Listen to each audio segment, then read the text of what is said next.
Hello and welcome to another exciting episode of the Full Spectrum Podcast. My name is Trey, I'm Rungren. and we got some stuff to talk about.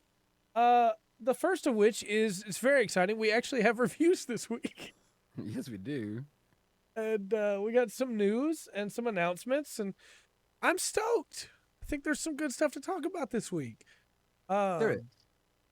Probably wouldn't do an RG. No, stick with high grades or master grades. If you're gonna do a real grade, do it of like a mook suit.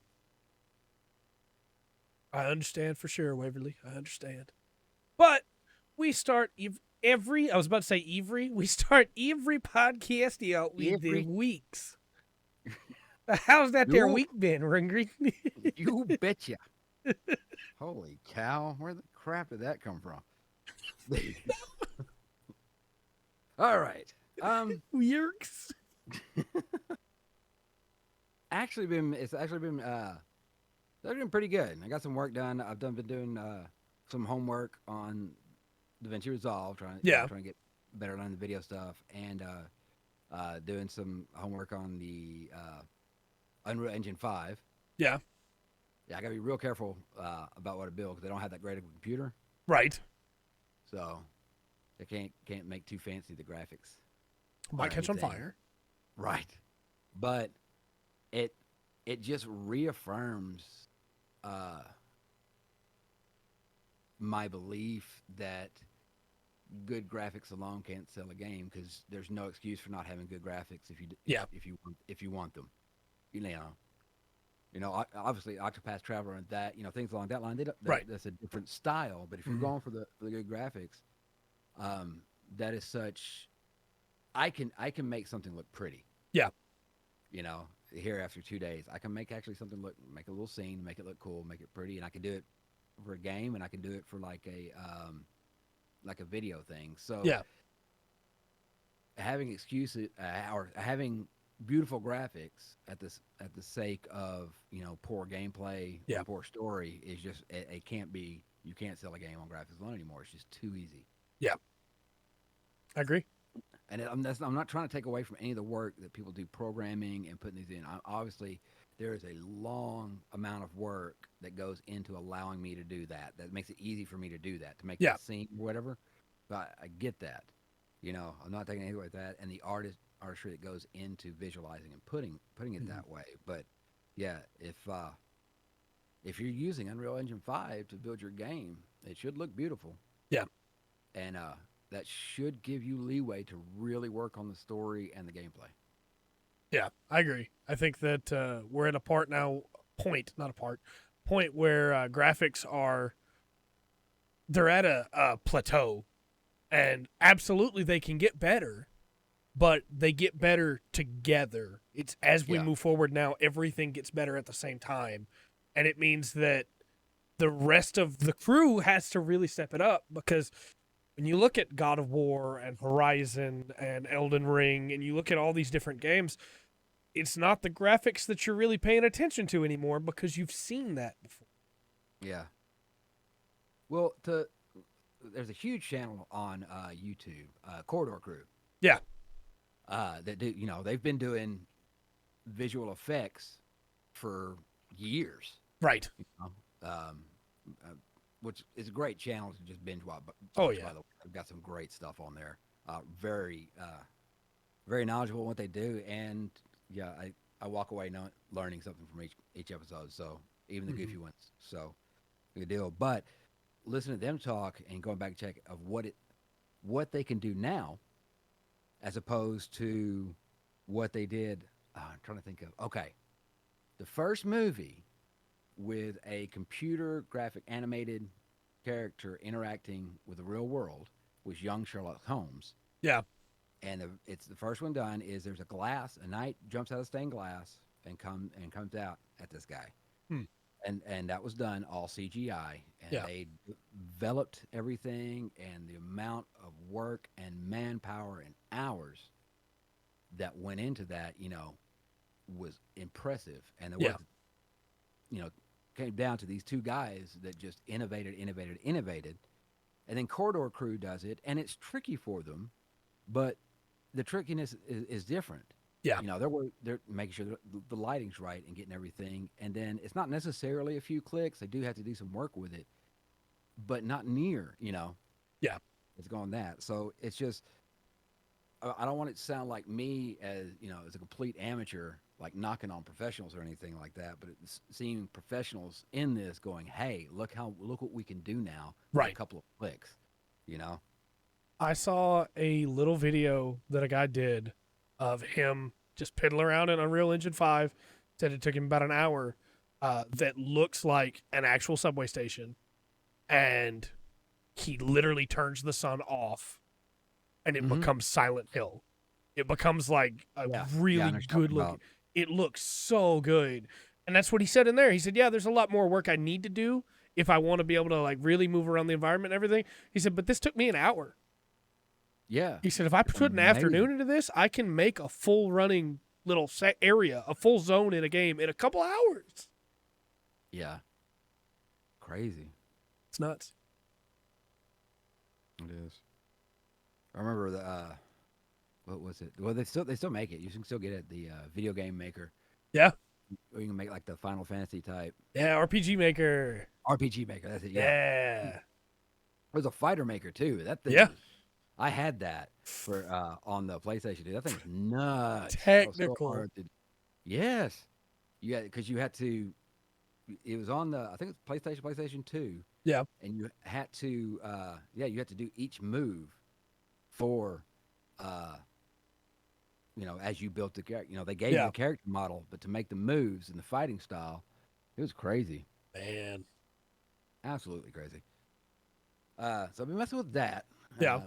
working on music, and shooting videos for that. So I stay caught up on that, so I can do what I say I do and put a video out every Sunday. Here's a link to the newest one, which is really good. Sweet, I like it a lot. thank you very much. Yeah, thank you. The yeah, so that's kind of what Delvian. We've watched. Let's say we did watch Moon Knight Okay. and Hawkeye. Yeah, All right. watched both of those. Um, they're not bad. Yeah. I kind of enjoyed both of them. Yeah. They're pretty good. Always feel bad for Hawkeye. Was one of my favorite characters back in the '80s and '90s. Yeah. Where he gets Yeah, to do cool stuff in the comics. yeah, you get to do cool stuff in comics. A little bit arrogant, and especially there was a series run with Hawkeye and Mockingbird. Yeah. Um, they kind of teamed up for a while, and I love that run. Like, little kid, we just that was my anyway. He was like one of my favorite characters right Yeah. there at that time, and just he's never been done good. He hadn't been done right by the MCU, No. and so let's make that for it a little bit. Um, of course, I heard all the crap about it's MCU and it's all about Kate Bishop and yes and no. Right. Uh, One, everybody from phase one is they're leaving, Yeah. and except for a couple maybe, but it just about everybody's leaving, and they're putting a lot of this stuff to bed while trying to Mhm. get new ones going. Yeah. You know, and that's what I think that's what this does. Yeah. And it's got a really cool scene in there. It's got a really cool thing that actually calls way back. Just something that happens with him and his wife that were really good. And Moon Knight was fun. Moon Knight Yeah. was good. Yeah. I've been meaning to watch it. I've been told that Oscar Isaac's acting is impeccable, as Oh yeah, usual. he does a great job. He does a really good job. Trying to think the Eternals and Shang-Chi. I watched both of those. I'm trying to make sure I catch up on all the MCU. Yeah. Because we'll see Doctor Strange. So I think second Doctor Strange. The only one I haven't seen at this point. I have heard wildly different opinions on that movie. Yeah. Well, I heard wildly different opinions on Shang-Chi and Eternals Yeah. too. And here's the problem with both of those movies. Shang-Chi should have been 2 movies, Right. and Eternal should have been 3. With Yeah. what they're setting up and what they're asking the audience to take in. Just moving too And fast. yeah, it's so much bump, jump, jump, jump, jump, and you really could have done a lot. You seriously could have separated Shang-Chi out into 2 movies, and Yeah. I think it would have flown bit together, and the impact of the ending would have been much bigger. I got you. Instead, both of them feel real rushed. It's like we got to Yeah. try to get these in. Um, which was weird. It was the Eternals was kind of weird watching Angelina Jolie as not the star Right. or not one of the main stars, as a secondary character. So it was kind of It's like, interesting. what was that Beowulf movie where Angelina Jolie is Grendel's mother? Beowulf? Yeah, Beowulf? was it called Beowulf? It's hard to keep up with how many Beowulf movies there've been. Yeah, she plays Grendel's mother. Yes. Interesting. Yeah. Yeah. To say the least. But I think that's about it. That's been my week, sir. How has your week been? My week's been pretty good. I can't think about that movie without ever thinking about Beowulf. The way the one guy yells at him, Beowulf. He just completely forgets the W. My week's been pretty good. I been playing a little bit more Guild Wars 2. I beat the main story for the personal story. Oh no, you're good, Faith. We understand. Glad you helped him out. Beat the main personal story. Now I have the patch content and then the expansions to go. And it was actually really good. It really surprised me. I cannot think of many things that convey a war story in an MMO better than Guild Wars 2, because in most MMOs it is, hey, here's your main cast of characters and they're doing this fight and the rest of the countries are helping, but they're not actively there. Whereas in most of the story missions, your army is that you're leading the army to battle, and your army has people that may or may not be dying as you're leading them into battle, and you get to see the ramifications of the decisions that you make in a way that I found to be really cool. It's a little trite in some places, a little cliched, but I really did enjoy that. Hit max level, which was really cool. Got my mech. Mech doesn't show up underwater, which is unfortunate. Don't know why. Only has one ability underwater, has 4 abilities out of water. Feels kind of unfinished underwater in that way. But out of water is very cool and very strong. It made because I hit 80 before I finished the story, and it made some of the fights so it's just you and this guy. And it's all right, but also my mech. My mech is tossing him around. Also, I have to make a video on why Guild Wars 2 is one of the best games ever made at some point, because when you use the 3 skill, when you have your mech out, your character yells out, "Rocket punch!" And then the mech does a rocket punch. So, I mean, that's game of the year right there, baby. It's over. But no, it's a pretty cool game. I did start leveling some of the other characters to try and play around with the different classes, and it is so much simpler to level characters after I have somebody at 80. I have a mount now, I have gliding now, and I was able to level 3 characters to level 10 in 2 hours. Easiest thing in the world. And I have 2 boosts from buying the expansions. I don't yet know what class I want to use them on. That's why I'm getting everything to 10 first, so I get the feeling of playing around with the base level. Gotcha. But definitely going to be making more videos on Guild Wars 2. It's got some really cool stuff. And I think what I like the most is how much is account bound. Like I said, I unlocked mounts on my main character. Now all my characters can use mounts. I unlocked gliding. Now all my characters can use gliding. Any masteries that I get count for all of them. And that's, I guess, why they call it horizontal progression, because I'm at a point now where there's a bunch more stuff to do. Most of the gear I get kind of doesn't mean anything for me. But if I get a new piece of gear, it's much better than what I have. But other than that, I'm not going to get stronger than I am right now. I'm just going to get more options than what I have right now. Okay. Which is, I think, a cool way to do it. I think I still like, hey, here's a new expansion, here's 10 more levels to go, here's new abilities to get. But at the same time, this is really cool to be able to go, hey, if I want to, I can go to the last expansion right now. Because I'm strong enough to do it right now. Yeah. There's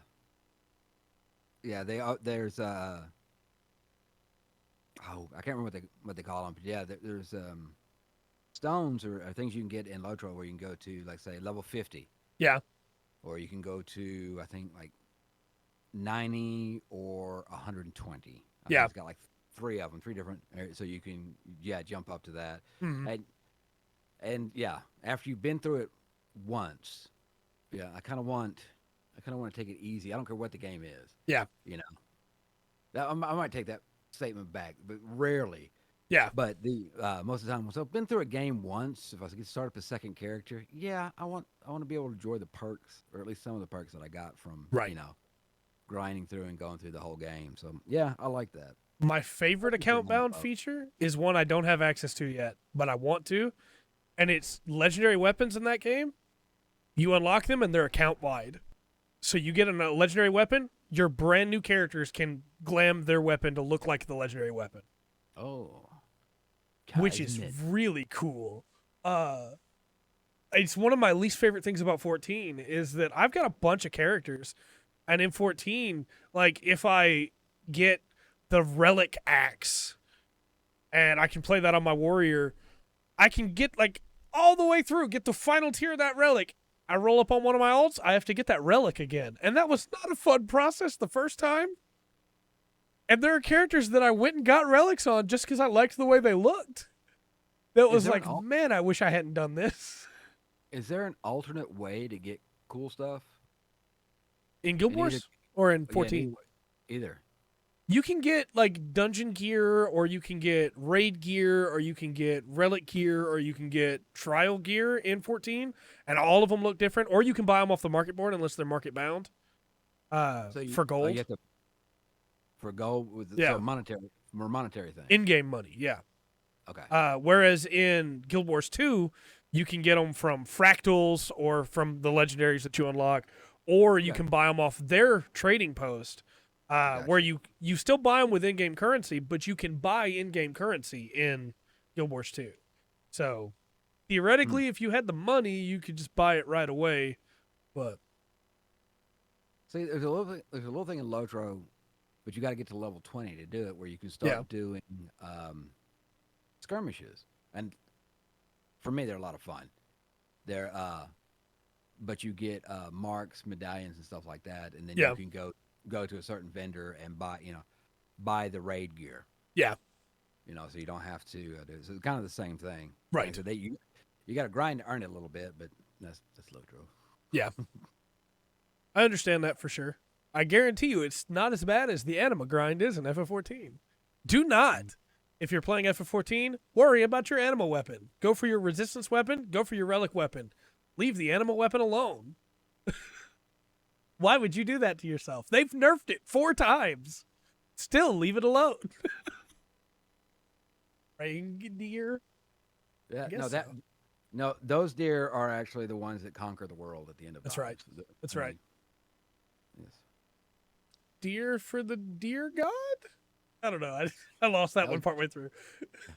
That was a strange game. Yeah. But, yeah, Guild Wars 2, it's fun. I've also been playing... It just came out. 40K Chaosgate Daemonhunters, which is a name. That is a name. Oh no. There we go. Literally everything on my computer minimized for some reason. I don't know what caused that. I don't even know. Strange. OBS went down. The Discord went down. My docket went down. Don't hit the Windows key. Right. We're going to be talking about Chaosgate again in a little bit, but this is 40K XCOM. And it probably is because Faith poked me, yeah. It's really fun to play because I think it has all the best things about XCOM, but also clears out some of the slightly annoying things. For instance, we all joke and laugh and have a good time about the hit rates in XCOM, right? But when you miss on a 93 4 times in a row, yes, it's statistically possible. It's still incredibly annoying. That doesn't happen in Chaosgate because you don't miss. If they're behind cover, you don't hit them. If they're not behind cover, you do hit them. And that works for enemies hitting you as well. So the trade-off is that it's a lot harder, but it's a lot more definite. You know you're going to get the hits. And they changed up Overwatch, whereas instead of your character has a chance to take a shot, you set up a field of fire, and anything that enters that field of fire will take damage. And you can overlay the fields of fire. So you have your Grey Knights, and depending on how you set them up, you can just have 4 crisscross lanes of fire where anything that tries to run into melee you is going to die. And it feels pretty good. I'm probably 5 missions in, and it's not easy. Not easy at all. I completed a mission and used... There's a really cool system where, like, your characters are psychers, and so they can use psychic powers. But if they do, the map becomes unstable. So the psychic powers do more damage, have cool effects, you can teleport. There's a lot of cool stuff you can do. But again, you increase the enemy's strength, basically, because the map becomes more unstable as you do. And one thing that can just happen is, like, you hit 100% on the meter, and it rolls a die to see what happens. Hey, a portal opens up, and more enemies came out. Right on. I don't know. It sounds a little bit more like a mobile. I don't know. I don't. When we talk about that, instead of XCOM, it looks like XCOM, but more like a tower defense. Yeah. How we go about setting stuff. There are mission objectives too, like, hey, you have to melee these people instead of, like, to get a special thing from them. And so it does try to force you to play differently than just turtling. Gotcha. But you also have, like, hey, this guy gets to run around with an incinerator because I got an incinerator to put on him. And it has very short range, and he can't use Overwatch, but he can just go... So... There you have it. Goblin Hunters came from that portal. Oh, no. Yeah, there's a lot of cool stuff in this game. It does have a really big annoyance, though, and the devs have already said something about it, but it is getting review bombed right now on Steam because of it. They, in an attempt to raise, like, a marketing scheme for this game, they did Twitch drops for a couple items in game. Now, when I say a couple, if you were going to do this, how many items would you lock behind Twitch drops? Just a couple. Yeah, they chose 11, which is a really high number. And the devs have realized their mistake and have put out a statement saying, "Hey, we're gonna put these items out for free to all players in an update sometime in May. This was a mistake. We shouldn't have done this. We're sorry." Or, don't do that all at one time. If you've got that many you want to keep that, behind the Twitch drop, then spread it out. Yep. The worst part, you can see that there are slots where weapons should be in game. So you know that there's more stuff there. Yeah. Yeah. With a ballista and 70 scimitars, and those scimitars nearly crashed into Beyond for me. No, it's a fun game. I really enjoy playing it. I think, like I said, it has some of the best things from XCOM while still being different and unique. Your characters aren't just rank and file soldiers. They're Grey Knights. These guys are good at what they do. They have auto attacks, like opportunity attacks, if people try to melee, like run past them to get out of melee. And most of the time, if somebody tries to do that, your Grey Knight just kills them. It's just a bam. They also have a thing where if they drop down to 0 HP, they can get back up after 3 turns. But after those 3 turns, they get back up on half health, and if they die again, they're dead for good. So, yeah. Go ahead. Go ahead. The Twitch drops were things that you could only get from watching on Twitch and getting lucky and getting the Twitch drop. And the devs have realized, hey, that was a mistake. Well, it's hard to do stuff like that anyway because, especially with a worldwide audience. Yep. People aren't going to be able to get up at that time. That's right. In their country, that's sleeping time. And if you didn't even know you wanted the game until after it came out, like if you're watching this today and you pick up the game, those Twitch drops aren't live anymore. So yeah, those items are just going to be available to everybody now. Why would you do that? What are you thinking? Well, no, I will say this though. I mean, on the back end there, you know what? We messed that up. We took something special. So like, we're gonna lay these out. So I mean, at least they didn't double down. Yeah, You and know, at least they didn't decide, hey, we'll sell those to you. no, that's what I'm saying. I gotta give a little bit of credit back there. Yeah. I understand what you're thinking on the backside.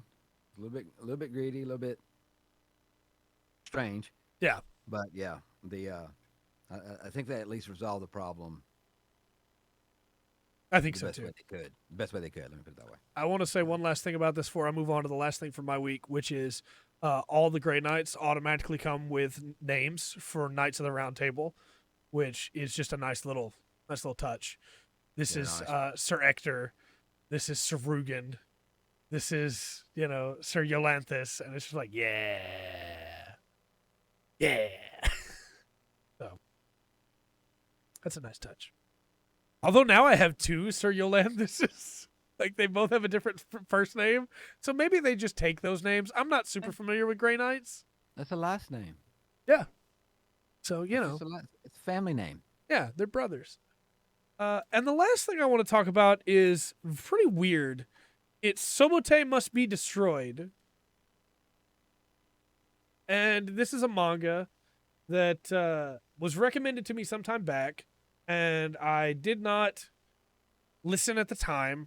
There's been rumors of an anime adaptation for a while, and so I wanted to, at some point, get into it. And last night, I was awake and was just like, you know what? I'm going to read a chapter and see what I think. And I read the entire first volume. Sobote Must Be Destroyed is a horror manga about a haunted house. And I want you to think it's a haunted mansion. I want you to think like Rose Red, but what if the prime minister of the country wanted to destroy Rose Red and did not keep that fact a secret? Spent government budget on destroying Rose Red. Yeah. And that Sobote Must Be Destroyed. It's very much a, hey, this haunted house is terrible and is evil, and the people that are trying to take it out are struggling to do so, and so they have to send in a strike force to be able to go in and try to take it out from the inside. And it's really good so far. It is incredibly unsettling in a lot of ways. If you are somebody that's really squeamish with horror, you should not check it out. Hold on, man. This is I think this may be based on a town, and I can't remember that. I'm not going to try to remember the name of the town right now. Right. A small house. An old bitter Japanese man died there, and I do believe the mayor has a reward for anybody that can exorcise the house. That definitely sounds familiar to this. And a few people will try, and they'll have a couple of. There's been international ghost hunters have gone and try to spend the night in the house and film weird stuff, caught weird things. But yeah, I don't even try to remember what region it is right now, because it's been a while. But as you were talking about that, I was like, holy cow! And I think they just took a little true story there and gave it steroids. Probably. That sounds interesting. It started in 2016 and is finished in July of last year. Okay. So it is a complete finished work. I'm really excited to get further into it, but again, it's intense in a way that I love as somebody who loves Junji Ito's work. This is not Junji Ito, but it is to that caliber, I would say. Not as unsettling all the time, but when it tries. And man, some of those panels are rough. But it's pretty good. I don't want to spoil too much for people, but anybody that, from the first volume, anybody that gets involved in the house in any way and survives is like overcome with a fierce anger and fury.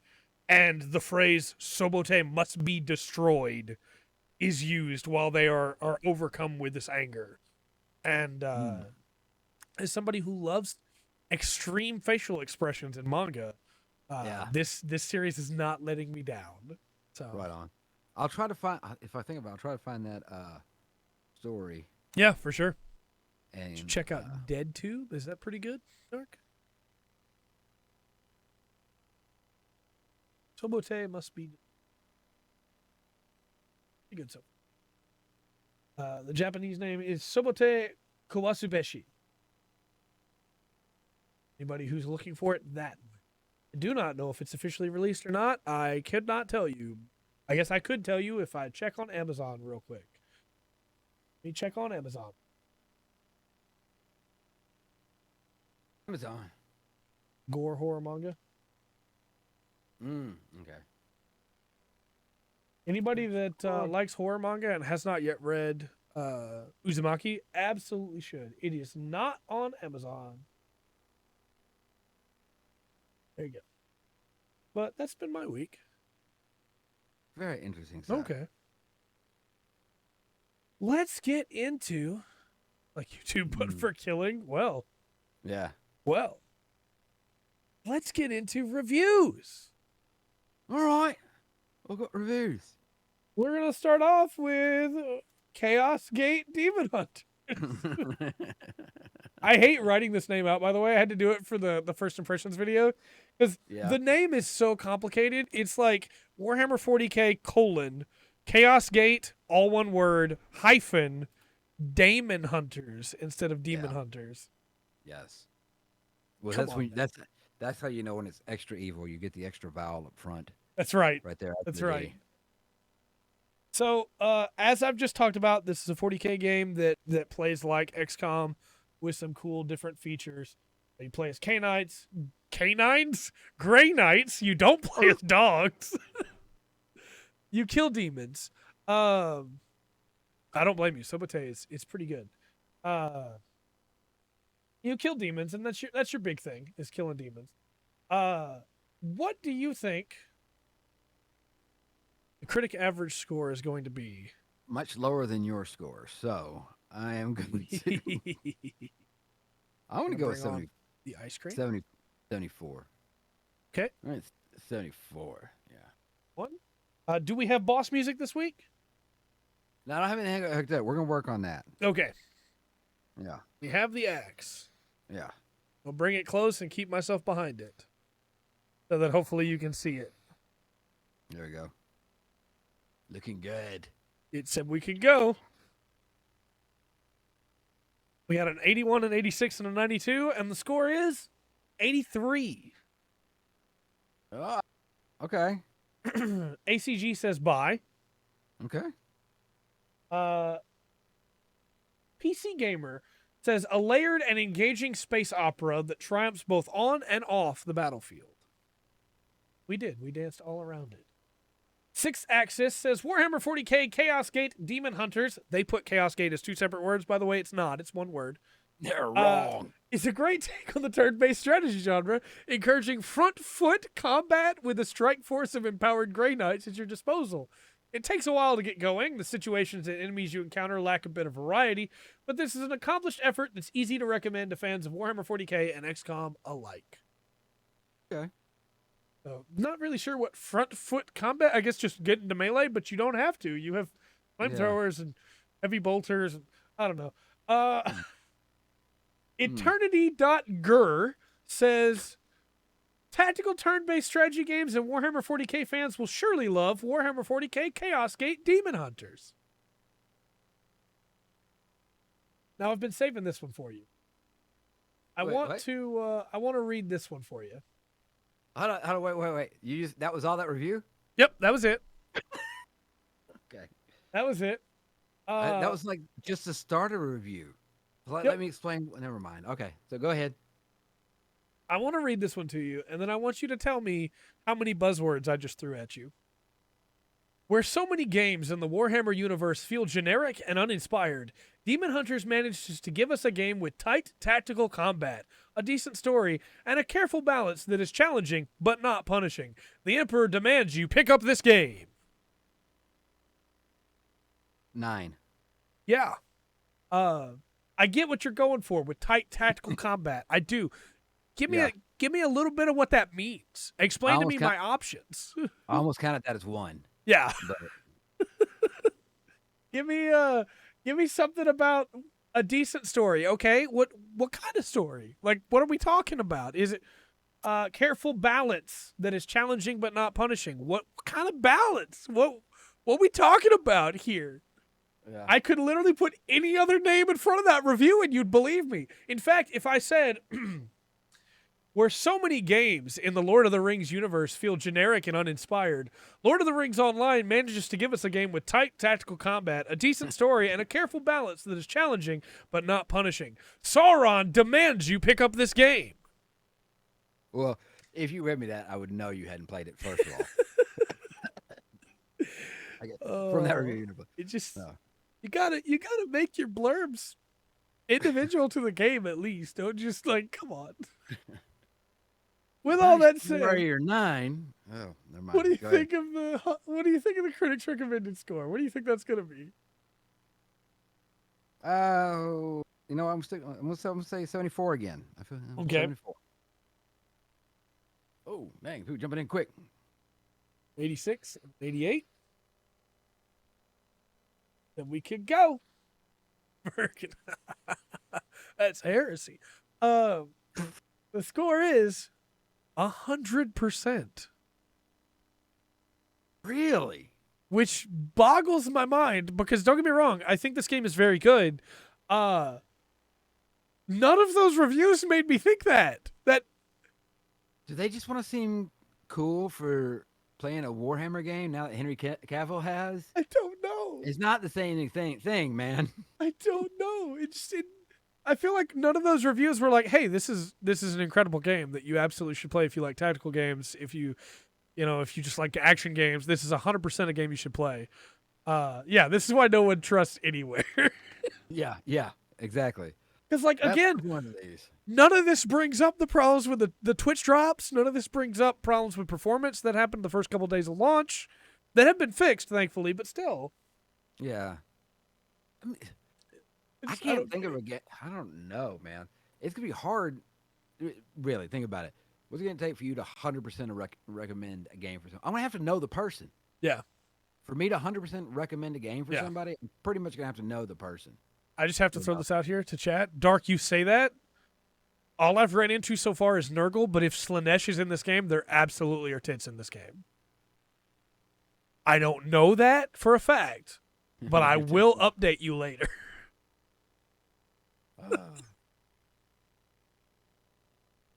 Oh, so yeah, that's Chaosgate Daemonhunters. It's a good game. I don't know. 100. If you don't like XCOM, why would?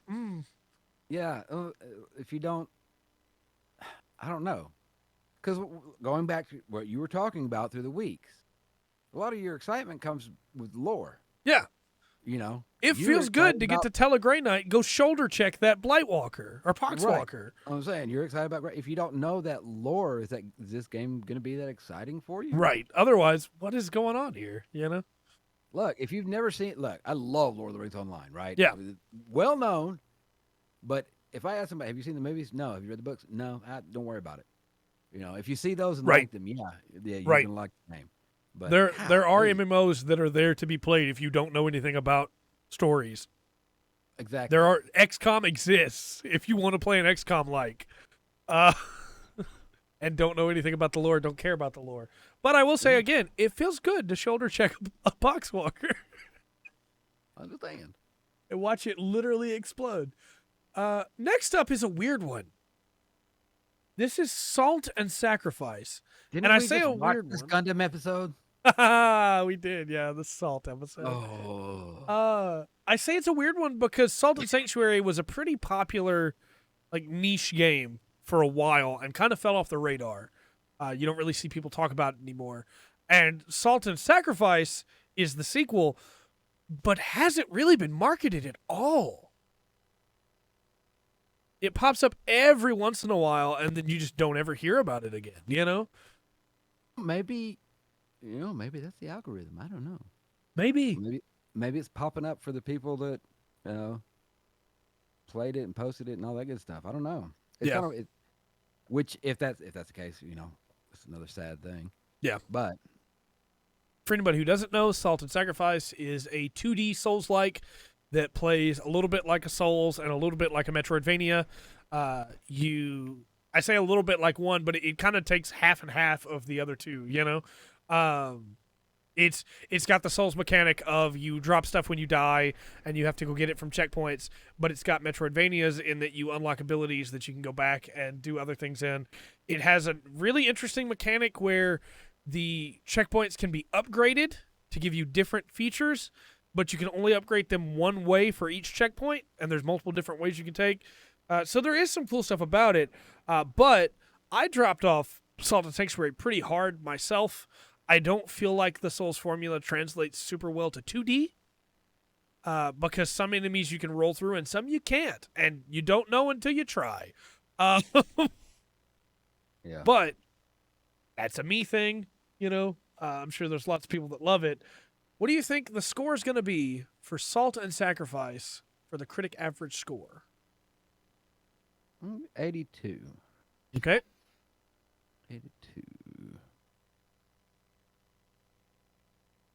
Jack said we could go. We got a 79, an 86, and an 82. Score is 78. Okay. Pretty close. Again, Pretty dancing close. Around it. Yeah. God is a Geek says, Salt and Sacrifice may not be the best Metroidvania ever made, but as a 2D distillation of the Souls-like formula, this is pure gaming alchemy. What the heck does that mean? Why did you say that? Why did you tell me the two genres that it occupies and then tell me this is alchemy? This isn't alchemy. Full Metal Alchemist is alchemy. The Philosopher's Stone is alchemy. This isn't alchemy. This is a video game. Explain yourself. I think they're trying to make gold out of iron there. Yeah, I don't... Stop it. The Gamer says, with all of that said, it cannot be understated how compelling this game feels. It takes all the best things from its inspiration and blends them together in a way that works. It's a game with the combat of a Souls-like, the gameplay loop of a Monster Hunter, and the exploration of a Metroidvania, all set against a beautiful backdrop. Conflicting flavors that come together to form a delicious experience. That sounds like alchemy. It's greater than the sum of its parts, and it's a game I won't be putting down for a very long time. Like if I want a delicious experience, it's not going to be with gaming. Yeah, for sure. It's going to either be food or not gaming. I've got two more for you. But Why, though, says, Salt and Sacrifice is still a very worthwhile sequel to the original. While some of the elements don't work as well as others, the game's combat and build variety offers players a great sandbox to play around with. Okay, well, that sounds like, the guy at Walmart trying to sell it to me. Yeah. And then we got this covered. Says, Salt and Sacrifice is a Souls-like that would have made a killing a decade ago. Failing to learn from its contemporaries, it struggles to feel enjoyable in today's saturated market. Which is actually not a bad review, I don't think. I think that's a pretty good blurb. Out of all of them, that one actually explained a few things to me. Mm-hmm. So, right? At least it sounds like they reviewed something exactly. Yeah. What do you think the critic recommended score is going to be now? I'm going to go with 62. Okay.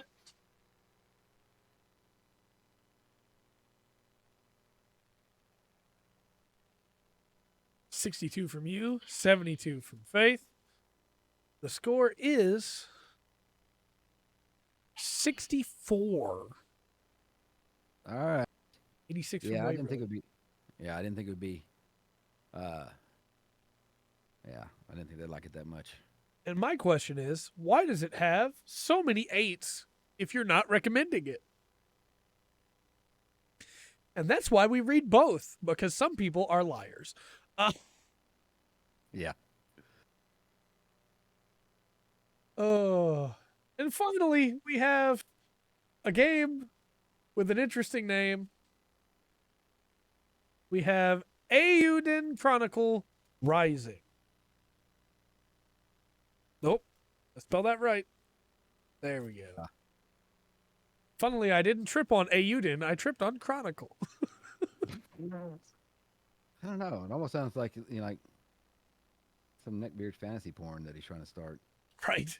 So this is the RPG that we talked about a little while ago with a weird name. It is from a series called Eiyuden Chronicle. Mm-hmm. This is the newest game in that series. I had never heard of the series before we covered it for the podcast when it was announced. It is very much an RPG made in 2022. That is what I'm going to say. The character designs are very Amano-esque, very Chrono-esque, while the gameplay is a lot more Vanillaware style, 2D side-scroller style. It looks interesting is what I'll say, but I won't spoil anything for the reviews. Okay. What do you think the critic average score is for this strangely named game? 76. Am I giving Coast the Gaming Podcast? That's unfortunate. 76? Yeah. 80 from Faith. 86 from Waverly, who said that's just the number that she's going to stick with. I don't blame you. 72 is the answer. Okay. We have RPG Fan, who says, while Eiyuden Chronicle Rising may serve as an appetizer for 100 Heroes for some, its excellent writing and characters, fun exploration, and fantastic sense of community make it worth playing regardless of its status as a prequel. Which is cool if I know the series they're talking about, and I don't think it's a poorly written review. It just doesn't tell me anything if I don't know what 100 Heroes is. I am not sure that a game being a prequel somehow makes it lesser. I agree. I mean, look, I'll be the first one to say, hey, Red Dead Redemption 2, not the best game ever made. It's well documented with my 55-minute review that I did not enjoy most of my time with that game. The fact that it was a prequel was not the problem. The fact that they decided to tell me how he got the shit. I didn't care about Anyway, RPG Site says, Rising is a satisfactory introduction to the world of Eiyuden Chronicle with great characters, writing, and art. However, the game structure and combat have a hard time standing on their own. Okay. I got two more for you. Kakucho says, chalk this 2D action RPG platformer under the charming and inoffensive category of entertainment. At the very least, this diversion from the actual Eiyuden Chronicle 100 Heroes game will be worth at least 10 hours or so of your time. And then finally, our friends that are never biased, Nintendo Life, have written an essay. Do you enjoy waiting for public transit in the rain? Could you bear sitting next to a screaming toddler on a transatlantic flight? Do you think you'd derive pleasure from chopping down trees in the Great Forest over and over again until you've had enough light lumber to fulfill 3 or 4 requests? If so, Eiyuden Chronicle Rising has a delightful little adventure hidden beneath a lot of tedium just for you. If not, we wouldn't begrudge you for staying clear and hoping 100 Heroes doesn't follow too closely in its predecessor's footsteps. This game certainly has charm, but it makes you work too hard for it. I thought I reviewed as a complaint. Yeah. And I just want to applaud the gall to start a review with, do you enjoy waiting for public transport in the rain? Actually, yes, I do. Can we make this a copy pasta? Do you enjoy... Well, see, now I want to... Yeah, you should do that, but what you need to do is get the picture of Totoro standing at waiting for public transit with a little girl in the rain. That turns out sometimes I do enjoy that, actually. So I'm going to look it up because I'm curious too, along with Dark. I'm going to look it up on How Long to Beat because I guarantee you somebody's already beaten it. We're going to see how long this game is or if they were just being dramatic. Yeah, because that's something, it's like, hey, I've got it. I'm going to schedule time out through the week. Yeah. In the very least to go through this. And if it's a great game, I'm going to explore, How Long to Beat does not say. And it was updated 2.5 hours ago. So somebody is working on it. Yeah. Yeah, I'm sure. I don't, that just seems, 10 hours of your time is just a... RPG Site says it took them 20 hours. I wonder if they Seems like a that's small probably- game. It does. It's like a thing for a JRPG. Yeah. Because you're not. Because once again, that's not a game you're loading down with graphics, right? Right. Don't get me wrong. There's some very good short RPGs, some very good short JRPGs, but you got to be dang good, in my opinion, to be able to get your story across in that amount of time. Like Child of Light is really solid. It's not a JRPG, but it's really solid. Undertale's really solid, and you can do those in less than 10 hours. But that's hard to do. I don't know. Nowadays, anyway. There was a time where, Well, the first Final Fantasy, you can do Yeah. that safely for 4 hours, I think. Yep. Dragon Quest 1, easy 3 hours. No problem. Yeah. I used to do that every year on my birthday. Right on. You want to talk about getting cheap? Oh, Dragon Quest 2. Final spike in difficulty. Before we move on, though, we still have to do the critic scores. What do you think the critic average score is? 64. Okay. 61 plus. 61 not plus. 86. The score is... Hey, Will. The score is 56. Oh. Definitely not plus 61. No. That's 61 minus. Yeah. So yeah, wow. a lot of different opinions on that one, but if you enjoy standing in the rain waiting for your bus. Hold on. I have to go back and get that actual quote. I've already closed the page. I got to get the actual quote here. All right. I'm going to copy paste this whole thing. I'm going to put it in the docket at the bottom of the page so that I have it at some point. All right. I need to clear out all that Elden Ring stuff that's still at the bottom of the docket, too. There we go. Yeah. Clear this out. Okay. Awful. Do you enjoy waiting for public transit in the rain? Good night. All right. We'll move on for reviews. Yes. All right. We'll get into announcements. And as people know, since we switched up the way we do news and announcements now, the announcement section is mostly just letting you know, hey, this stuff is happening. Because that's all we get lately is announcements of announcements. Nintendo's doing an Indie World Showcase tomorrow. Who knows what's going to get shown? Yeah. There's never really any way to guess. But I can tell you one thing with absolute certainty. And it's that Hollow Knight Silksong won't be there. And you say, Trey, how do you know that? I don't, but if I say that I do, maybe it'll happen just to prove me wrong. How's it going? It's going good, Will. It's going good. So, that's happening. And then there's going to be a Dead Space remake dev stream on the 12th. Okay. So that will be cool. Hopefully, they're saying they're going to show off characters and stuff. We'll see how that turns out. Yeah. I'm really nervous, but... Yeah. Once I found out they were changing characters, I was like, Well, they changed characters, and I think they changed. If I remember correctly, they're changing the way some of the weapons work. They are. And there's a few things, and it's not a Dead Space game, but it's not Dead Space. That makes sense? It's not Dead Space 1. That's for dang sure. Yeah. You can't change your basic gun, the name of which I just completely forgot. I can just keep thinking Ripper over and over in my head. That's the cool chainsaw gun. You can't change the gun and just tell me that it's the same game. That's not how, the plasma cutter. Thank you. Yeah. That's not how that works. Yeah. Doing good minus the murder scout. That's true. But we'll see how it turns out. Maybe they've walked back on those changes and it's going to be Dead Space 1 again and new graphics. And we'll see. Yeah. Yeah. Which I don't know. It doesn't seem like a game that needs to be done though. It doesn't. Just port it over. Fine. Yeah. Yeah.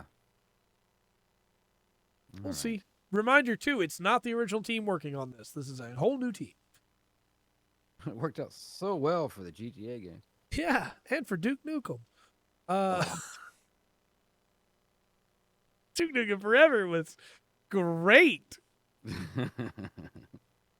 Let's hit the news. And we got some cool stuff to talk about here. All right. So, right off the bat, we have Warhammer Fest happened. There's a lot of cool new stuff that was unveiled there. Let me pull this up here. Tony the Tiger works there. That's right. Horse Heresy stuff got shown off, along with a bunch of cool old stuff coming back in plastic now where people can get their hands on it. Yeah, no, Duke Nukem Forever had problems well before it was vanilla and bloatware and lost. Yeah. It's cool that Horus Heresy is coming back. They're bringing back plastic models for a lot of the old resin stuff and old metal stuff. So I'm glad for the people that want to play that. I'm more excited for getting models that I can kit bash and put into my army. But, that's cool for them. They showed off a new kill team that has Traitor Guard in it, which are guard that have given themselves over to Chaos. And they're going up against Phobos Space Marines, which is a weird kit to put in there from the Vanguard kit, because that's already a team in Kill Team. And but like before, it's been a new team every time. So hopefully they get new rules, I guess, that'll make them more useful. I don't know. Also makes the box kind of less valuable for me because the Phobos Marines aren't very good on the tabletop, and I already have them. So don't really need two of them. Oh. Back old Gumpla for sure. But, we'll see how it goes.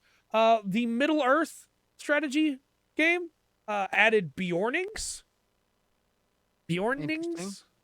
Interesting. And the models actually look pretty good. I'm impressed, not just with how they look, but also trying to figure out how I can take that bear and get bash it into something for other stuff. I'm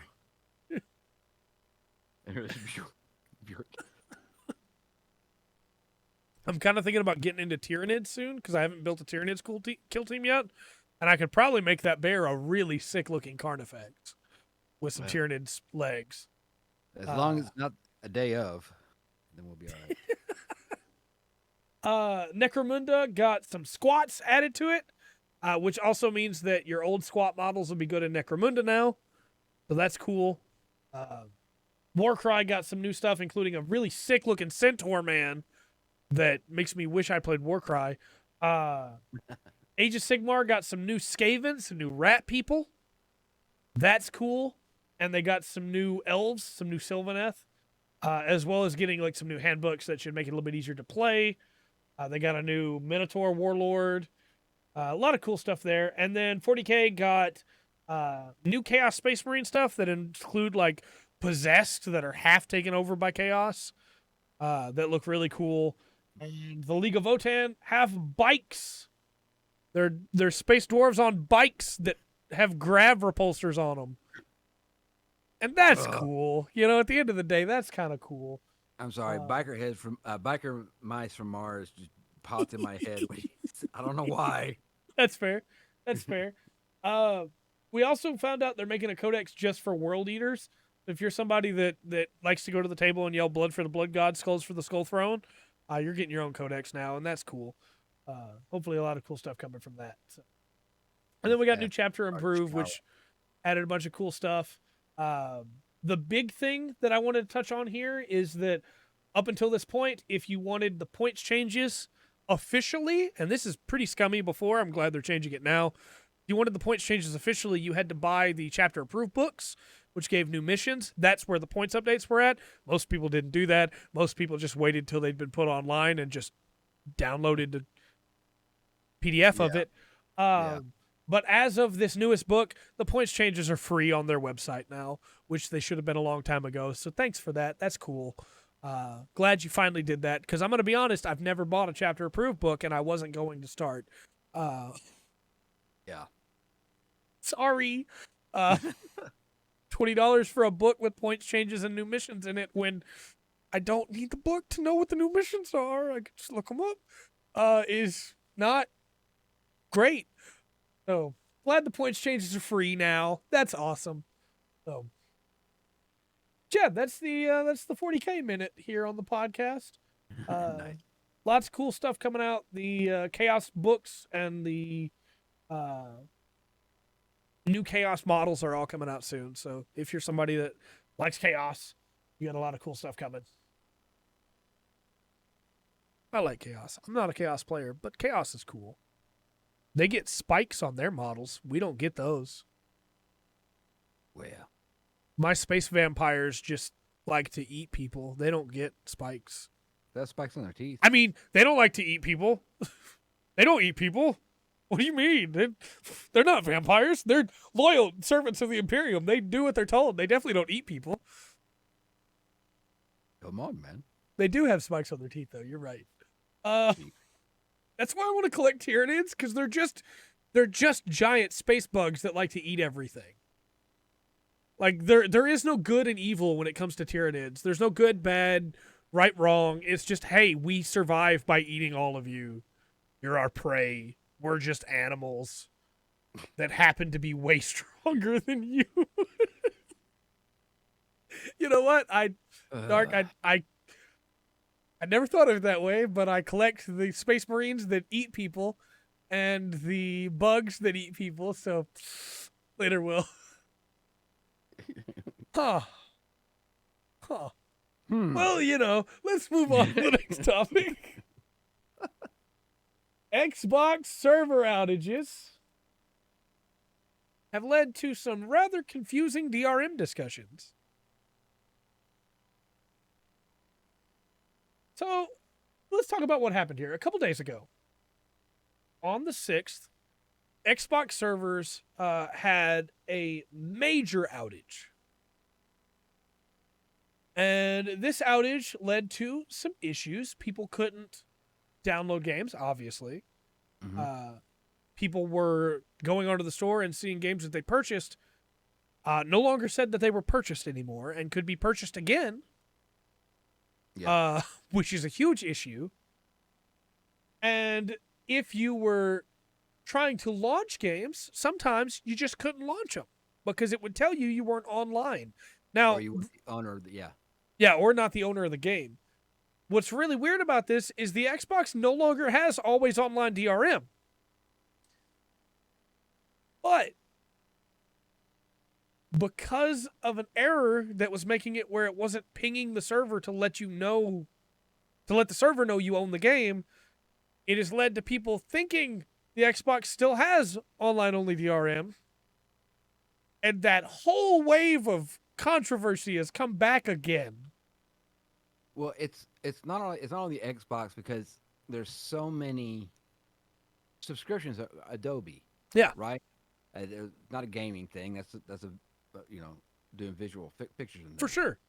If you have the schedule, they got to ping your computer once a month, at That's least right. once a month. The Personas, the studio software I use, if you don't outright buy the pro software, you get the monthly. You do the monthly. They need to ping your computer once a month to make sure Otherwise, and it's kind of a thing because I can understand. I could just take my Xbox offline and right. They wouldn't know, but it is. I don't know, man. It's a strange thing because it goes further into right to privacy. Right. If you hook, let's say you hook you've got Disney Plus on your Xbox or PlayStation, right? You hook it up through an Elgato, so you stream it to another TV. Let's say, Yeah. like that. It won't work. Yep. It won't work. It will say, "Hey, you can't do that. You've got some device on it." Now if that might seem just like an annoyance, but there's something going on there because they've gone past the line that connects to your system, past the system that you signed the software agreement for. Right. So technically you don't really own. That's a whole other discussion. Yeah. Now they've come out of that into stuff that's not theirs. Right. That has nothing to do with them as far as it should be concerned. Right. Once it comes out of the Xbox where that signal goes, is none of their business. Right. And I realize that does lead to people going, uh, like I said, being able to stream things maybe they shouldn't, things like that. But you know, the right to privacy is kind of a big thing. Like I said, this gets Yeah. into a much big discussion over like little. Also, like I said, you don't own your computer, and I don't know if this will be brought up in the discussion. But it's part of it. That Xbox, PlayStation, any one of these guys, you can pay for all these games, do all these things, have all this digital software, Yeah. and they decide that they don't want you to have it anymore. It's gone. It's gone. Yeah. And you don't have any legal recourse because you didn't own it in the first place.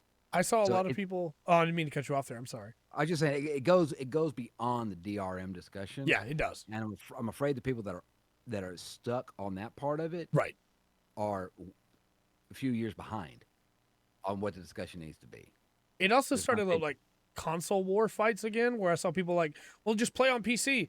And those people, I guess, are forgetting that not that long ago, we talked about it on the podcast, a company that had given out keys to PC games went under, and all of those games were removed from people's libraries on Steam, including my library. Like, and not only that, it was the Xbox server. So yeah.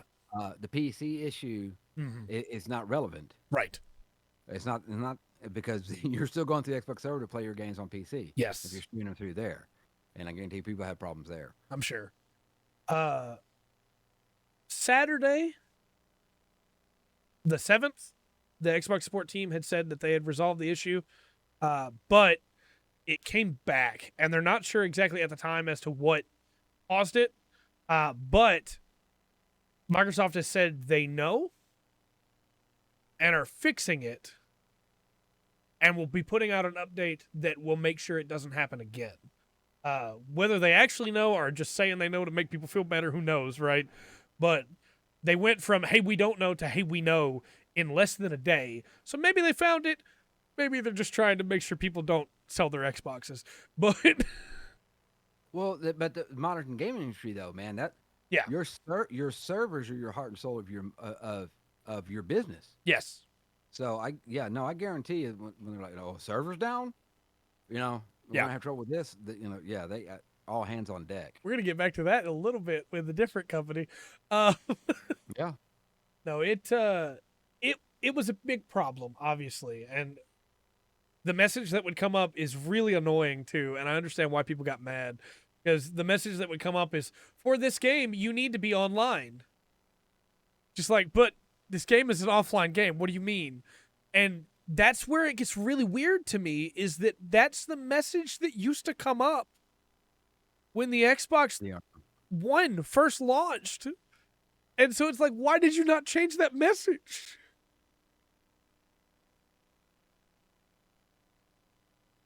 So I agree with you, though. I think people need to, first off, people stuck on the DRM thing. What are you doing? That's not the problem here.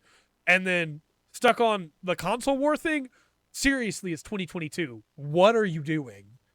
Because you're right. The bigger problem is, hey, I purchased these things, but I can't touch them right now. Why not? You need to check the terms of agreement if you're going to update to Windows 11. Yeah. And on this, it's different than Windows 10. Yeah. You buy Windows 10, you still own your computer. It's a really weird. Yeah. The EULA and what they can do and what they can claim they can do, just so, because you want to use their software. Right. Really ridiculous. And it's intense. It's purposely complex. Yeah. Purposely. Yeah, it's pretty messed up, Dark. But in this case, it was just a server issue, but it has shined a light on a problem, and hopefully it can be fixed, because it really feels like this shows that Microsoft went, hey, we got to fix this for the Xbox One. We'll fix it, and then fixed the forward-facing part of it and never really fixed that issue on the back end, which is unfortunate, because I guarantee you if they had, this would not have happened.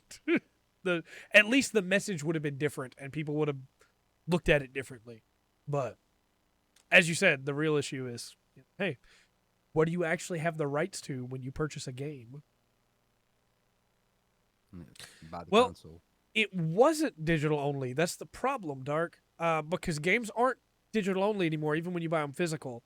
You buy a physical game, you put in the disc, and it's not actually the game, it's the license to the game. Everything else, for the most part, still has to download, which means you have the disc, you can't run the game because the game still has to authorize on the server. It's a problem. It's a big problem. I don't know if y'all remember, quite a few years ago, and this was all of them, all the big game making companies really came down hard on GameStop, Game Exchange, Yeah, stuff like that. physical media. Where used games were sold. Mm-hmm. They actually argue because of the EULA that you don't own the software. Right. You don't own. Uh, the argument came down. Okay, yes, I guess technically they own the box Right. and the physical disc on there, but they don't own the information on the disc and therefore can't Yeah. sell it. And it went to a big thing, but it was eventually, I think it was thrown out or settled out of court, Mm-hmm. some form or fashion. But it's the same. It's the same. It's the same discussion going way back then. Yeah. And that had to have been like 10 years, 10, 12 years. No, longer than that, probably 15 years. Yeah. And it's why game preservation is so important, because, again, at any time, hey, guess what? They're gone. Can't do this anymore. If you don't think game preservation is important, I urge you to please go look back at the history of the good, bad, and ugly of our movie industry. Yeah. And there's some stuff that's been lost to time, just neglect and not taken care of, that should never have been lost. Yeah. Or go look at PT if you just want to look at games. Look at the beloved gem that is PT that just is gone. You cannot get that. You just cannot get that anymore. And it was just a demo. Why? I get mad about it every time. It's a problem. But servers are back up, and hopefully it won't break again. Next up. Oh, go ahead. Hold on. I agree, Dark. The problem is our federal government is just inept. And until the state governments start going, okay, we really want to work together to make it fair for the citizens in our states. That's where the power is going to be, because the state government's much closer to the purchasing power. Yeah. Much closer to the people that are dealing with the problems. So I also would not trust, before anybody's like, well, that's just a U.S. problem, I would not trust most governments to manage it all correctly. No. Do you remember when the loot box debacle happened and all the governments that were presiding over that? And eventually the decision was, well, it's gambling, but money's coming from it. So, like, you literally say it's gambling. Yeah. Why are you not putting sanctions on this? And it's, yeah, I don't trust any government to regulate. I mean, look at what Australia's doing with RimWorld. Like, just come on. Okay. Yeah. Talk about something good, Trey. I wanted to throw out real quick. I love that it's not even a political statement to say the federal government's inept. We all know it. Yeah. So let's talk about Super Auto Pets. And this is, you were working on a door when I was talking about Super Auto Pets a couple weeks ago. Yes, I was. This is a really interesting, fun game that I am just now realizing I never uploaded that video, so I'll have to do that. Oh I got excited for a different video and put that up instead. But Super Auto Pets is a really fun free-to-play game, which you can play on PC or mobile. And it's basically just, hey, what if you had a really technical setup with a really fun sticker-looking design with pets, and you could power them up, and they each have different abilities, and it's fun. It's getting its big expansion number 2. And by it's getting, I mean they shadow dropped expansion number 2. Just, hey, here it is. Here you go. 56 new pets for free. Custom packs, which will give you, you can make a pack of the pets you want, which is really cool. And also 29 new pets unique to those custom packs. So instead of just, hey, you get random pets, now you can make the ones you want. And then now there'll be a weekly pack, which will have more free stuff every Monday. Which is, yes. Oh my gosh. Oh my god. That's a nice surprise for people like that game. Wake up and get a big update like that. Foxes are in the game. And again, I'm talking like if you're somebody who loves playing competitive card games, that's kind of what this is. It's just 2D. And with your pets, you have 5 pets, and they each have different abilities. And your positioning changes how you do it. You forget to check. I assume you can still open the free pack on Tuesday. It's just every Monday is when they're generated. So, but it's not a card game, but it plays like a card game in a way that I think is really cool. So, check it out. It's free. And it's on mobile and PC. And we're not sponsored by them, but we could be. Saying. Come on, you don't want this face on your product? I'll be a pet. Make me a pet. Let's go. That's not gonna help with the vor stuff earlier either. I'll be a pet. Oh no. Oh god, that's getting a furry vor, and that's I'm gonna be on a fetish weird. page after this. I'm gonna have my own. No. What's it called? What's the Wikipedia? Fetishpedia, I think. I don't know. Oh, I'm gonna have my own page on it now. I'm not a furry. I'm not. I just really like Crystal from Star Fox. I mean, what? Let's talk about Monster Hunter Rise. Sunbreak got a brand new digital event with a bunch of new details. Most of which are pretty cool. So, for anybody who doesn't play Monster Hunter Rise is the newest game in the series. It's getting a brand new expansion coming out this July. And with the expansions, they normally add new monsters, old returning monsters, new variant monsters. They add new features, and that's kind of what they're doing here, too. You're going to a new hub. They're bringing back Seregios from Monster Hunter 4 Ultimate, which is cool. I would have rather had Lagiacrus, but I get it. I understand. I've only been asking for Lagiacrus to come back for the last 7 years. You're writing your letters to the wrong people. That's right. I gotta start writing to the president. I won't say of what country. Oh, okay. Probably because it'll be all of them. Dear Mr. President, I simply want Lagiacrus back. Can you help me, please? Thank you. Start a petition on change.org. Yeah. But no, Seregios is pretty cool. He's got spikes. He's a fanged wyvern. He can bring the spikes in and pull them back out again. They put a lot of effort into making sure that looks cool, and it does. It looks cool. They're bringing a variant of Somnicanth, which is the Aurora Somnicanth. It uses ice and can freeze hunters, which is a pretty cool effect. They're bringing in the Magma Almudron, which is a fire variant of the Almudron, and he can bring in magma and make big explosions. Honestly, not super exciting, but the last new monster is really exciting because it's a new one. Okay. And it's called Malzeno. And Malzeno is a vampire dragon who has very regal air to him. And it has a really cool thing that is like it's called Blood Blight, and the way they describe it is you enter into a blood battle with Malzeno. If he hits you with Blood Blight, your health starts to drop, and the only way you can get it back is by hitting Malzeno to steal it back from him as he tries to steal it from you. A sanguine tug of war? Yes. It's Okay. a super cool idea because you can't heal through normal means. You can only heal through hitting him back and getting the health back. Violence heals. Yeah. It's hit the vampire to get your blood back from him while he's trying to steal it. It's my favorite way to fight vampires.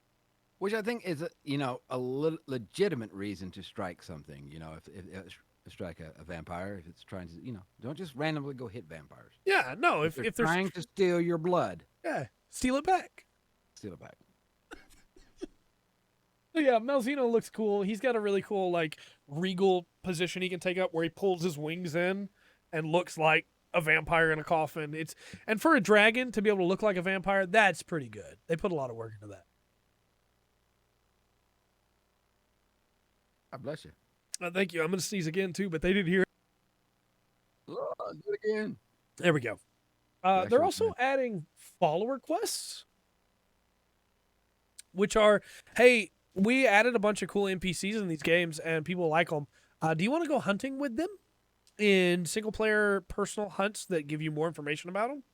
Which I think is a cool way to do that. It is. So many times followers are kind of a throwaway. Yeah, It's nice to have like some backstory or something you can do to kind of build up. for sure.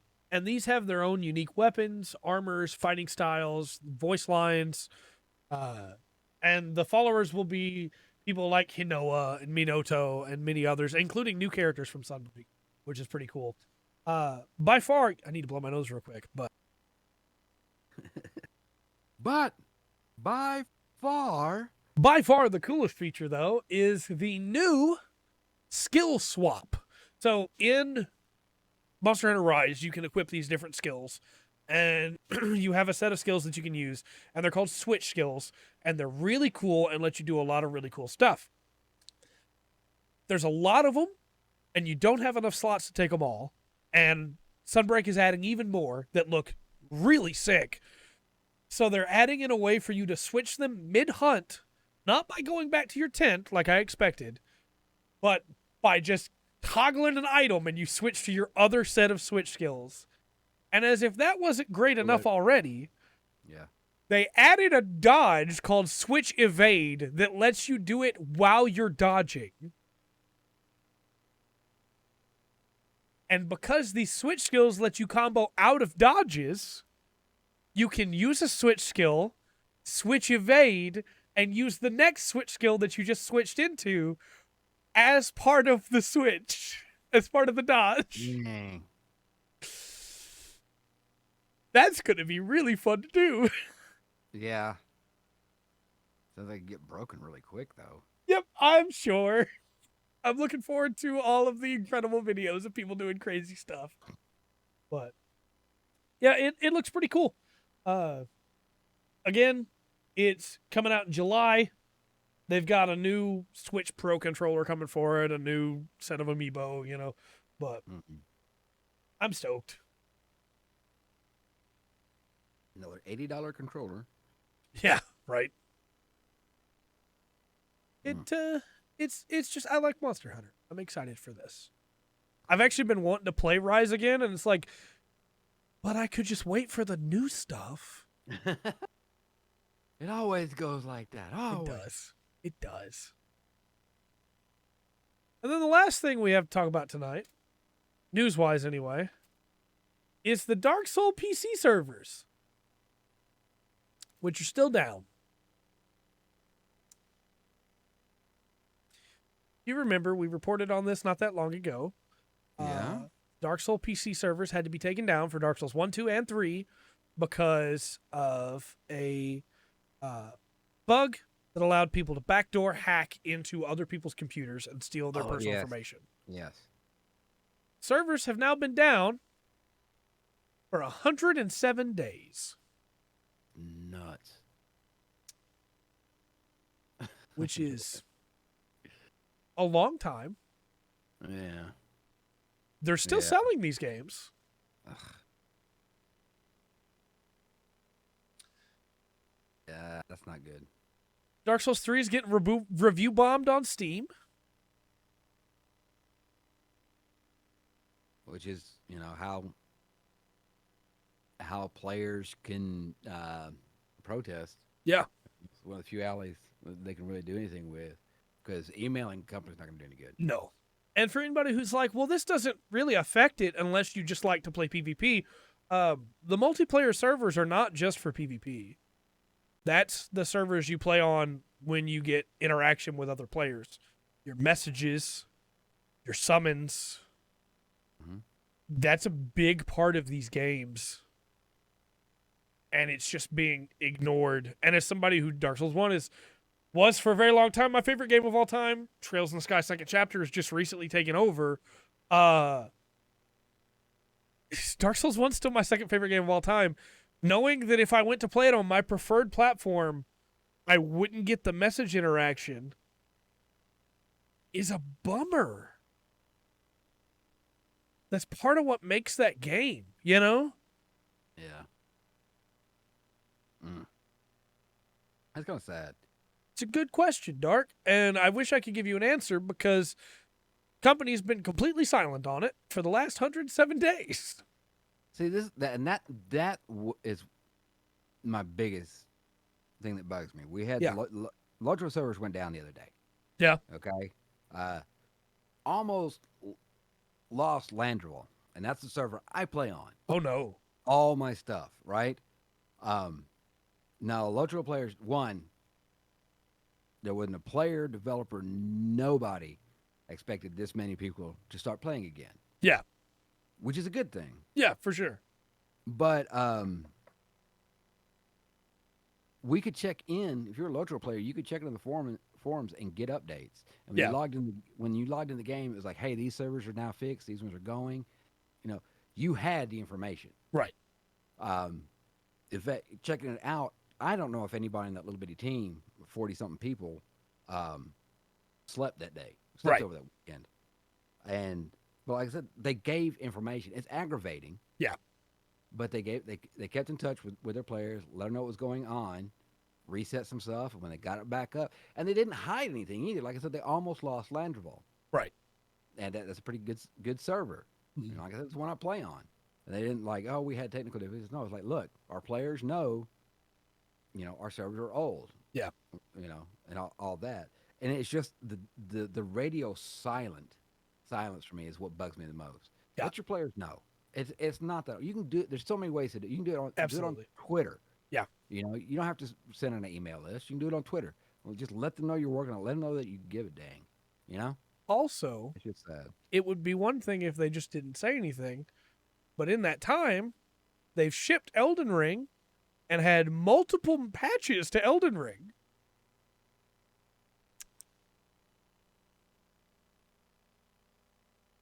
And it really feels like, to me, the team's just working on Elden Ring. I'm sure. And this is the thing, because the team that made Dark Souls 1, this would be a problem for them. Yeah. You know? They would be trying to get this going. Yeah. You know, now that the team is up here at Elden Ring, it doesn't seem like they care anymore. Right. My hope is that they are still working on it and they're not just going to leave it. But next difficulty spike. I also understand that for your rank and file, that, as you mentioned, the team of Dark Souls 1, they may not have a choice to work on it. If upper management is like, yeah, no, you're working on this. Yeah, that was you know, that's kind of the point. Yeah. You know, they don't have, you know, the small independent luxury that they had. Right. But. And unfortunately, not every team is like F14 Yoshi P going, hey, don't work on this because we need you to work on other stuff. And the employees went, okay, but we really want this, so we're going to do it in our off time at home and just submit it. It's really weird. There's so many stories from Final Fantasy 14 that are mirrored in Lord of the Rings Online. That's one of them. Yeah. I can't remember which update it was. A couple updates back. You know, they've been working on one, but before the new producer came in, they've been promised something for a long time. Right. And I don't think he knew about it. And the development team had been taking it home, working on it, and they managed to put it in with a patch. I can't remember what it was. I think it was something to do with the legendary. But yeah, I don't know. It's just, like I said, the lack of communication is what's kind of bugging me right now, because your players deserve to know. They do. You know. They do. There is for anybody that wants to follow this story, there is a Twitter account just called Dark Souls Serve that literally every day tweets Dark Souls PC servers are not fixed as of the date. Servers are down in total for the days. So maybe one day Bandai Namco will say something.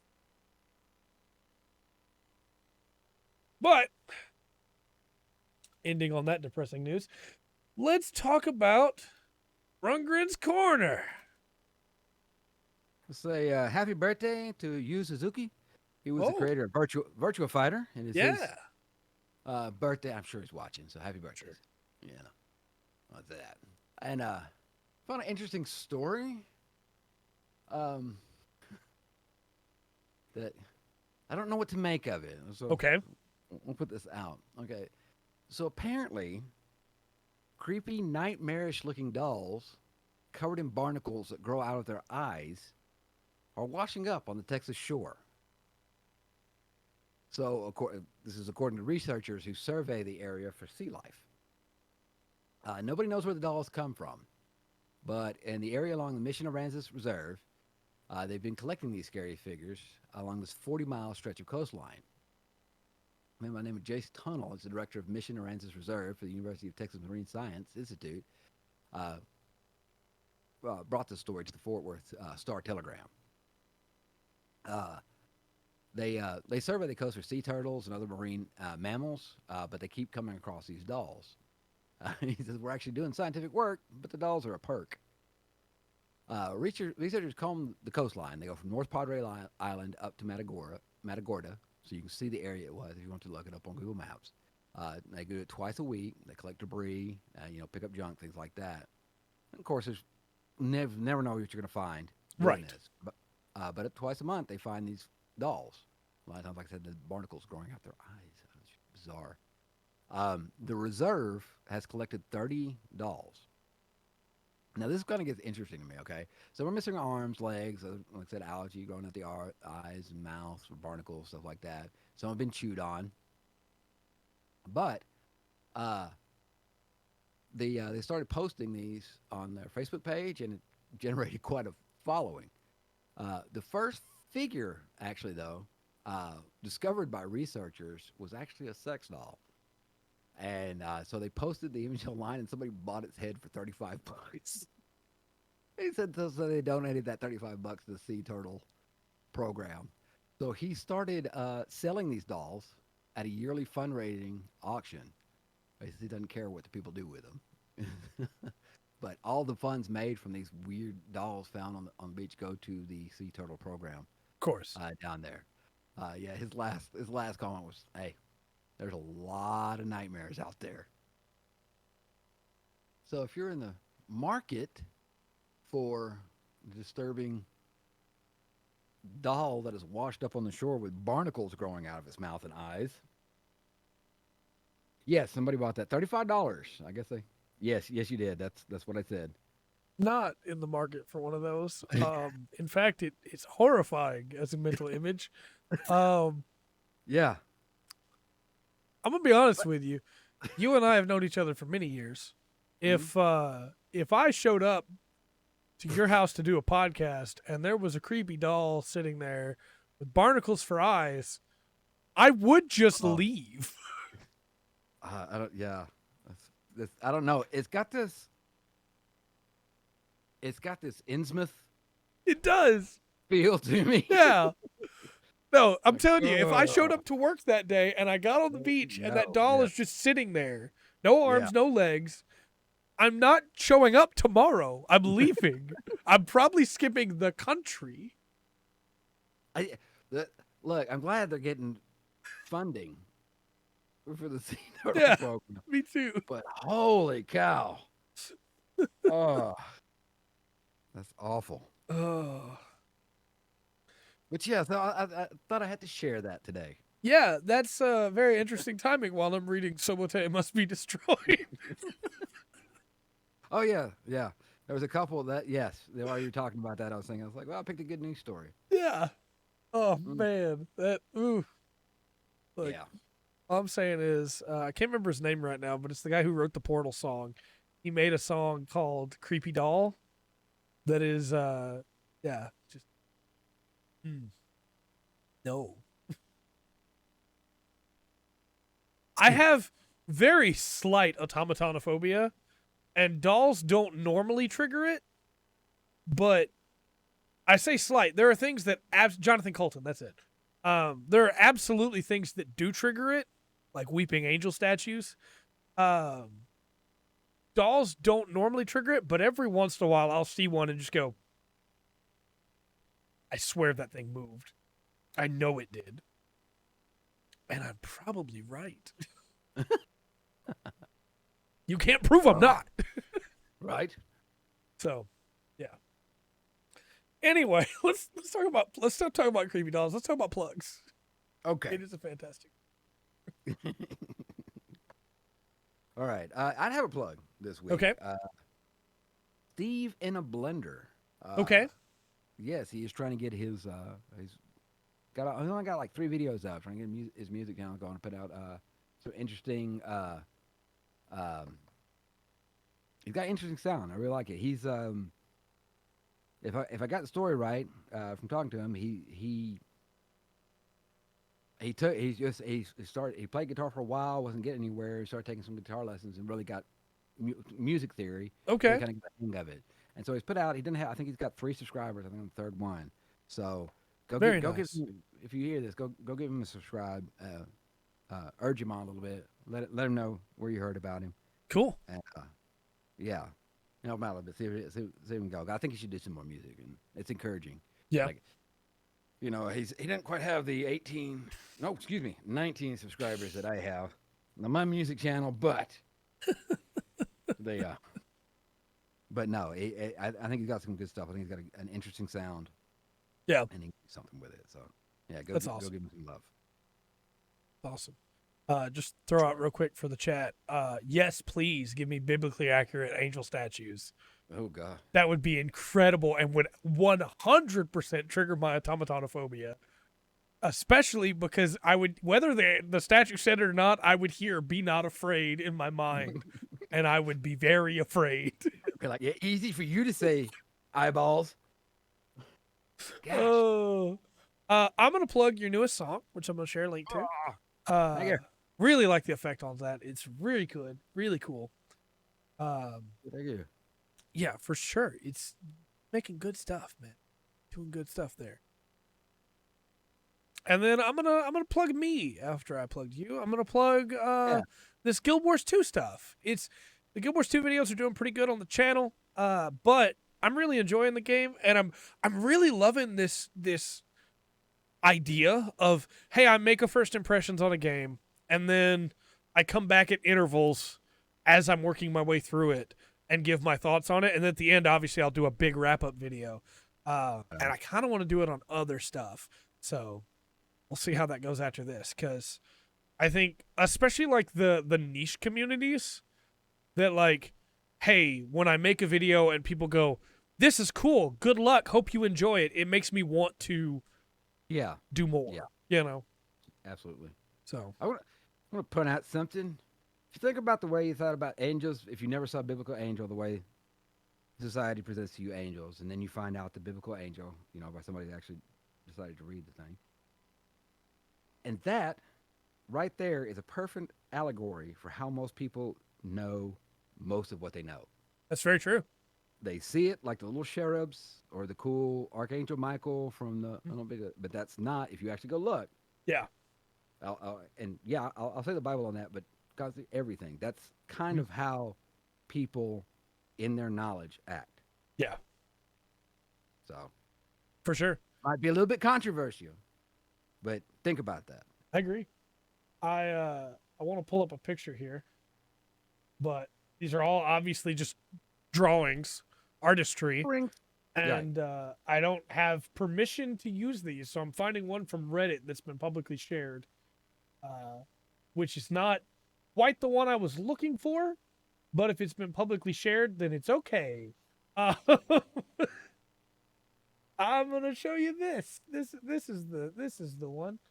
And I'll link the Reddit article so people can see them on their own, but I'm going to pull it up on the stream too. Well, that's the thing though, Dark, because demons should look exactly like angels. We fit this to screen. This is made by user Lil Extra 1. Mm-hmm.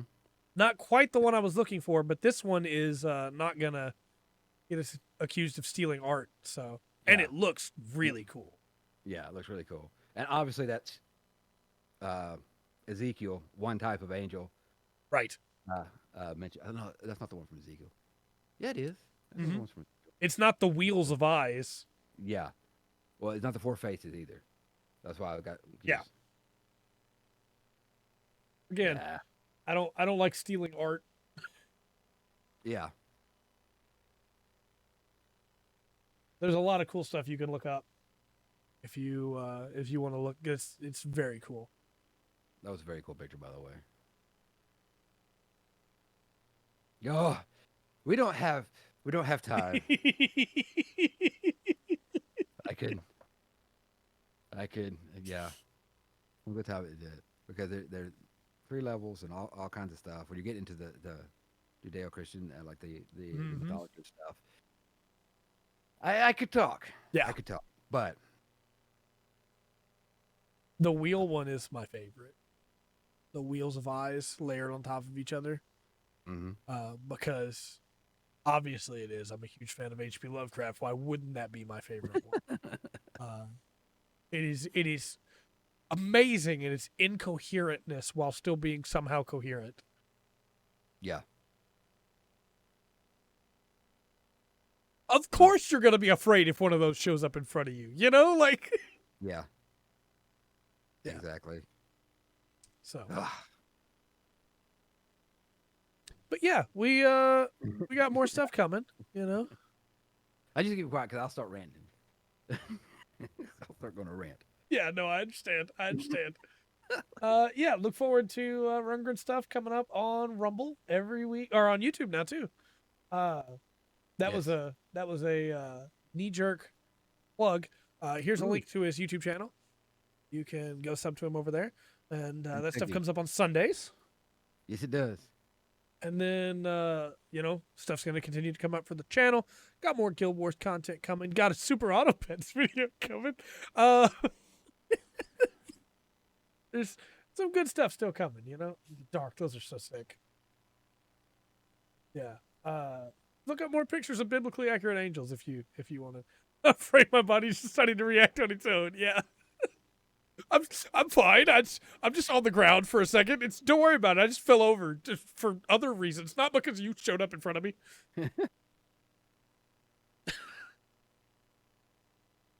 So yeah, more great stuff coming from the channel. We're going to continue our discussion of the planes on Thursday.